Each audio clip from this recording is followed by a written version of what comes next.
What's happening, everybody? It's Sean with Reactions to the Classics, and today we got a Black Keys reaction, their classic album El Camino, brought to us by a friend, longtime supporter, and patron of the channel, Brian.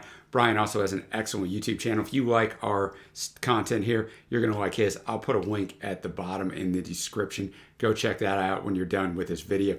Look, I know the Black Keys name. I'm sure I know some of their songs because they're all over commercials, which I'll cover in a minute, but I don't know anything off the top of my head, so I'm looking forward to diving into this one. Just a little bit of history on the Black Keys. They're an American rock band formed in Akron, Ohio, all the way back in 2001. The group consists of Dan Auerbach, guitars and vocals, and Patrick Carney, drums. The duo began as an independent act, recording music in basements and self-producing their records, before they eventually emerged as one of the most popular garage rock artists during a second wave of the genre's revivals in the 2000s. The band's raw blues rock sound draws heavily from Auerbach's blues influences, including Junior Kimbrough, R.L. Burnside, Howlin' Wolf, and the great Robert Johnson. They have 10 studio albums. The quick facts on this album itself: 7th studio album released in December of 2011, co-produced by Danger Mouse and the group, won Best Rock Album at the 55th Annual Grammy Awards, and they spent 41 days recording it, the longest time they spent on any album thus far. And this was a follow-up to their commercial breakthrough Brothers the previous year in 2010. It was their third collaboration with Danger Mouse. El Camino draws from popular genres of the 50s to the 70s, such as rock and roll, glam rock, rockabilly, surf rock, and soul. That is a wide range of stuff. Danger Mouse contributed as a co-writer on each of the 11 songs alongside the members of the Black Keys. The album was recorded from March to May 2011 in Nashville at Easy Eye Sound Studio, which Auerbach opened the prior year.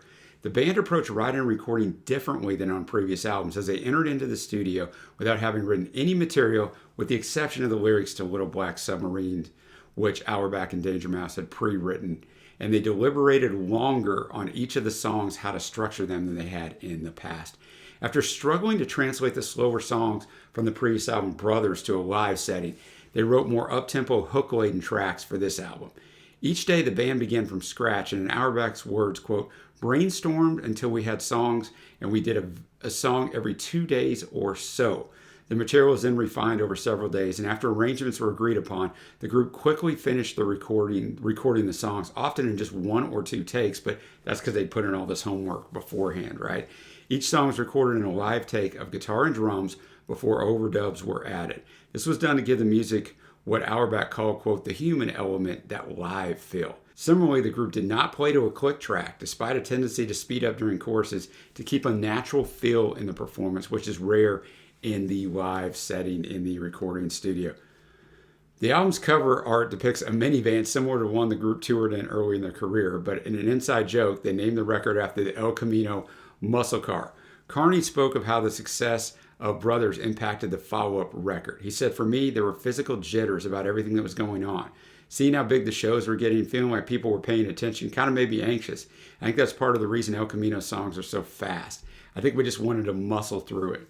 Despite the growing expectations of the band, Carney said that El Camino recording sessions were much more relaxed than for Brothers, during which he had been dealing with his divorce.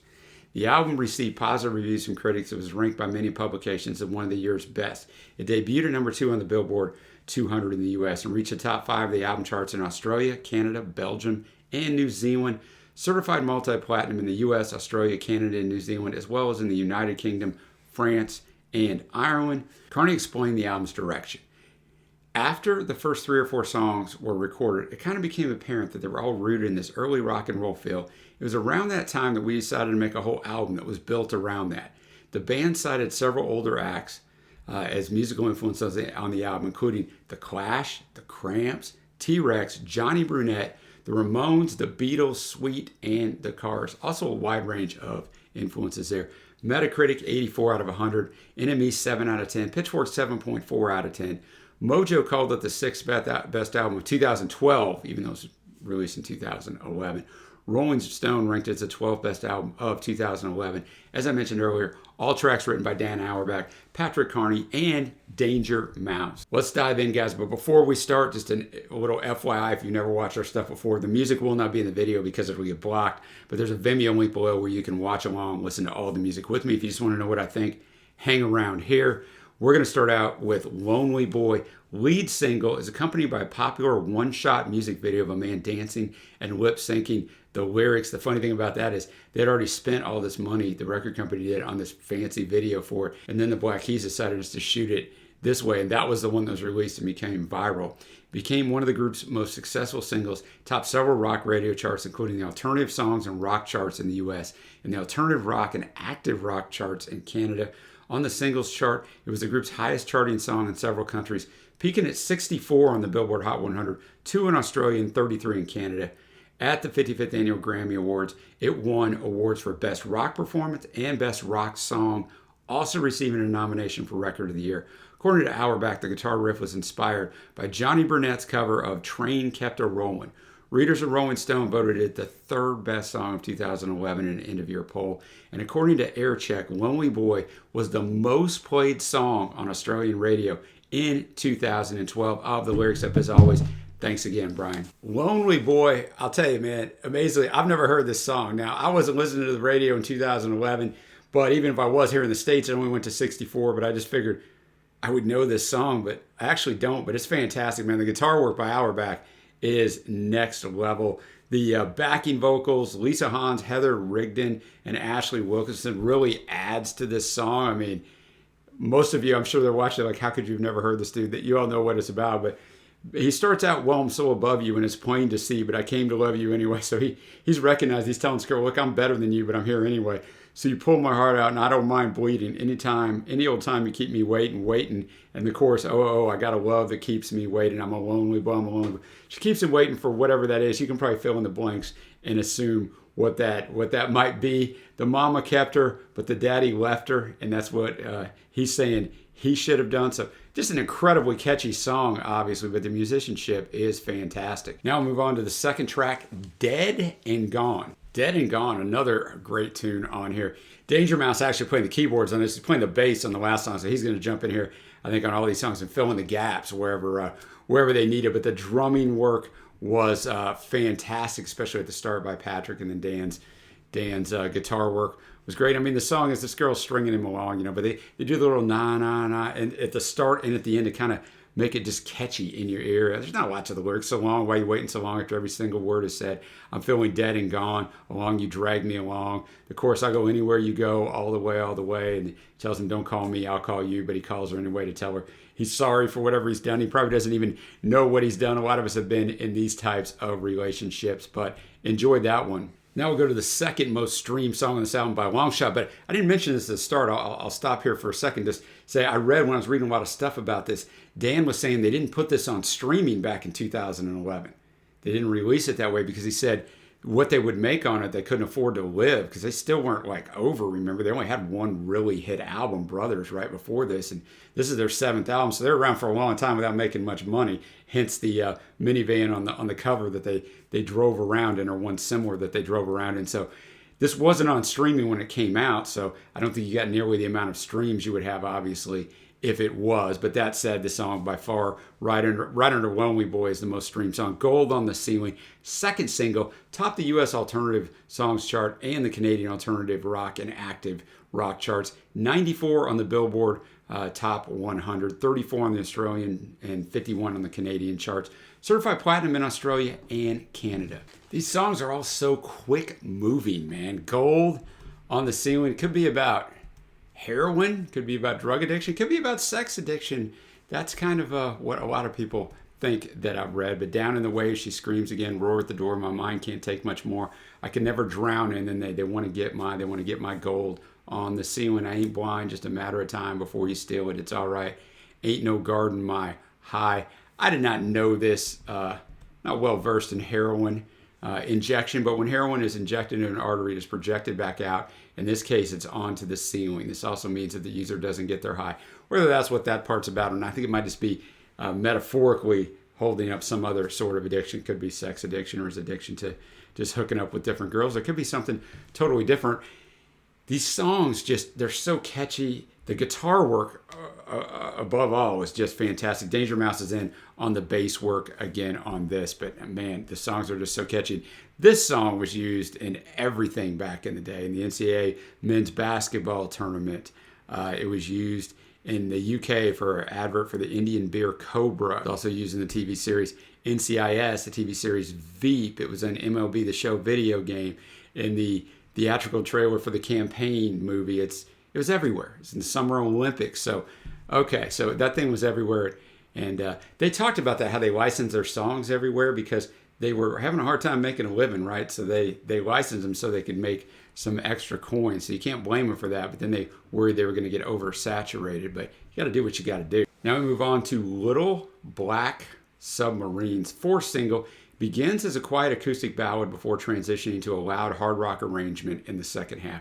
2 on the alternative charts in the US and the alternative rock and active rock charts in Canada. Critical acclaim, many citing Led Zeppelin similarities. Rolling Stone ranked it the 18th best song of 2011.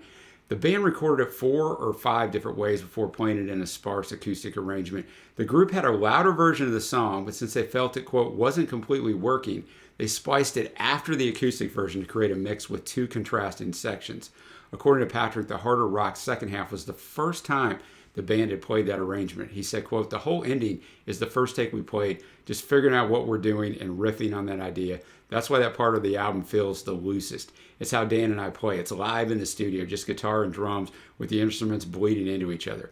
Auerbach called the electric portion of it, quote, the closest representation of our live show than anything we've done before. The song concludes with a guitar solo that Auerbach described as his jock rock moment. So that's how they actually splice these 2 versions together. That's why it's so different, and apparently why it works so well. I'm looking forward to hearing it. And remember, this is the only one that was pre-written coming into the studio. Little Black Submarines, man, Dan was the MVP on that. His vocals, I thought, in the slow part were fantastic. His guitar work was next level, and he also played the bass on this, so he was putting in all the work. I mean, obviously Patrick was good on the drumming, but I really did enjoy this one. We had Danger Mouse over on the piano and organ. I got to give him his credit because he's very versatile in what he can do. I see why people compare this to Stairway to Heaven. I don't think there's nowhere I found where they said this is what they were trying to go for. It's the longest song on here. It's the only song that's even over 4 minutes, but it just seemed to be over so quickly. I actually would have liked to have had it go on a little bit longer, but basically split down the middle between the slow and quick part. He talks about Little Black Submarines. Operator, please put me back on the line. Told my girl I'll be back. Operator, please. This is wrecking my mind. So he's fighting some demons, I think, here. I don't think he's a real operator he's calling. Well, that's what we used to do back in the day, boys and girls. But I think he's in his mind trying to get back to his girl, but he can't because he's dealing with all this other stuff. In the chorus, so can it be the voices calling me? They get lost and out of time. I should have seen it glow, but everybody knows that a broken heart is blind. That a broken heart is blind. Pick you up, let you down when I want to go to a place I can hide. You know me, I had plans, but they just disappeared to the back of my mind. So he's not fulfilling his promises to her. He doesn't mean to do it.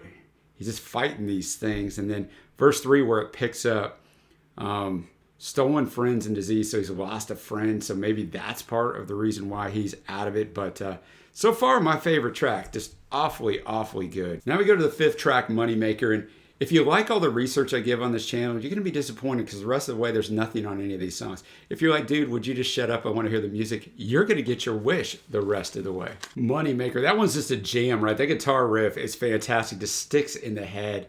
Dan's voice is mixed a little farther back, which they do on some of these total rockin' songs. Drumming's great. Danger Mouse is on the keys and on the bass. Song, it's about a gold digger, man. Oh, she wants milk. And she wants milk and honey. Oh, she wants filthy money. But oh, that's not the way it goes. I want to buy some time, but don't have a dime, right? Great play on words there.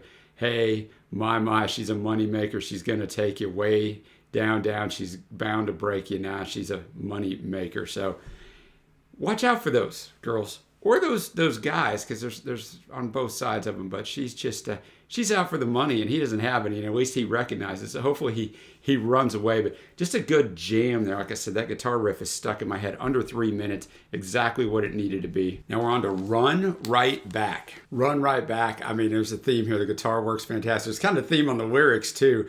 These songs, subject matter on a lot of them. This girl is bad for him. He knows it, but she's awfully good to look at. He talks about her exterior, and no matter what the chorus, she's the worst thing I've been addicted to. Oh no. I run right back to her. I want to jump the track and run right back to her. I run right back to her. Just repeats it over and over. So he knows he should stay away from her, but he just can't. And many of us have been in those types of relationships where we know, hey man, this is going to end badly, but I can't help it, man. So another good jamming rock song. And now we move on to Sister. Sister.